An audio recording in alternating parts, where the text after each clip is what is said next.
are so fortunate to have had a handful of islanders who documented and photographed the making of Jaws.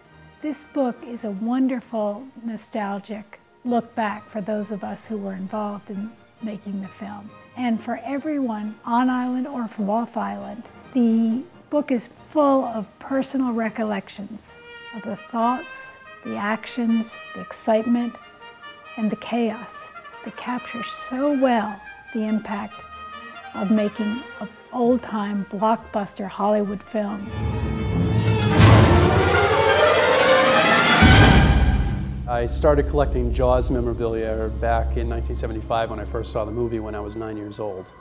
Some of the items in my collection are like rubber sharks, toys, games, books, magazines, all from a lot from 1975, a lot of rare stuff. Well, my original idea for the book was back in 2005. My plan was to only have the book done only in photos, showing the making of the movie Jaws only in photos, with a foreword and an epilogue, and that's it. Well, that was around the time that I started coming to Martha's Vineyard a lot and meeting all these local people who just happen to have photos that they took during the making of the movie, hoping that someday this will become a coffee table book.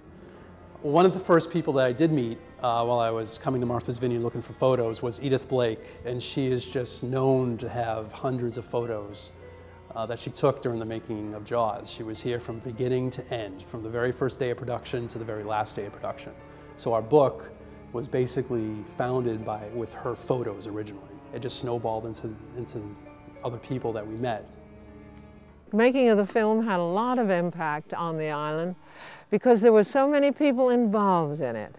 People came from all over to be in it. People that were here were in it. They married people because they were in it. It did a lot for a lot of people. A big production, and it lasted, as I say, forever. One of the best finds that we got for the book was Carol Fligger's 8mm home movies. During the summer of '74, we lived next door to the cast and crew of Jaws, and it was just a wonderful experience. Every time that my 4 children were cast as extras, I took my Super 8 camera with me, and we got shots of the crew and a lot of wonderful, memorable movies. The movies that I took are going to be part of the book, and I hope they will be enjoyed by everybody. Well, while I was making these trips to Martha's Vineyard, I was introduced to Matt Taylor. I was looking for a writer to do the forward and afterwards, and so we started working together. He just did an amazing job. He made it bigger than I could have ever imagined. Matt had a lot of ties to the people on Martha's Vineyard. We got a chance to talk to a lot of people who I didn't know about, who had all these photos and stories about the making of the movie. And they were part of the crew and the actors and like local extras. Once that happened, we just started combing the island and finding all these great treasures that Jaws fans are gonna be blown away. Well, I grew up summers on the island, and throughout my childhood I knew a great number of people that were involved in the production of Jaws. And so I knew that there were all kinds of great stories and photographs about the production that had never seen the light of day before. And so for me, one of the best things about putting this book together and finally seeing it through to completion was knowing that these stories would finally, and the photographs, would finally see the light of day after all these years.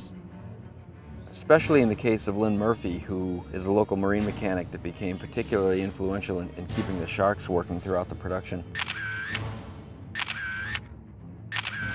And because there was 2 sharks, there was a rack shark, one that was stationary, and the other one was the shark we took out and towed it behind my boat. But there was a lot of work to keep our propeller disturbance in the water out of the scene.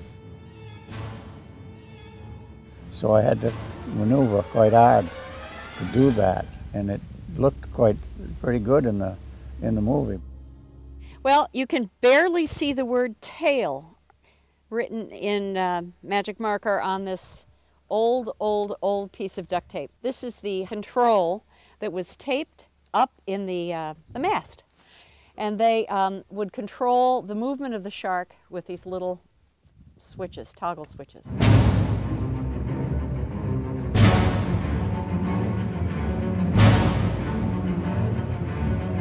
Well, this is a piece of the Orca 2, which was the prop that was used and made on site in Edgartown that summer that became what was known as the sinkable Orca that could sink on cue.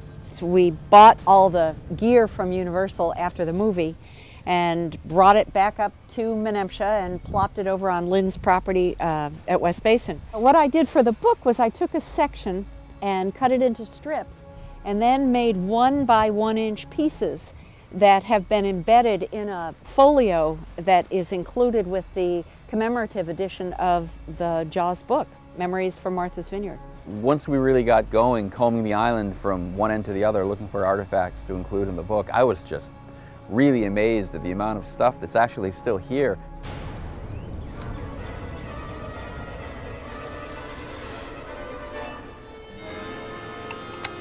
This is the original gun that was loaned to Bob Matty for the movie Jaws.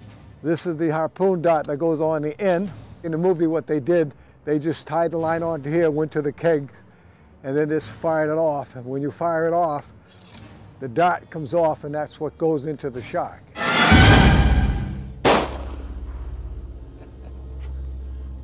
Well, I really can't wait for Jaws fans to see this book.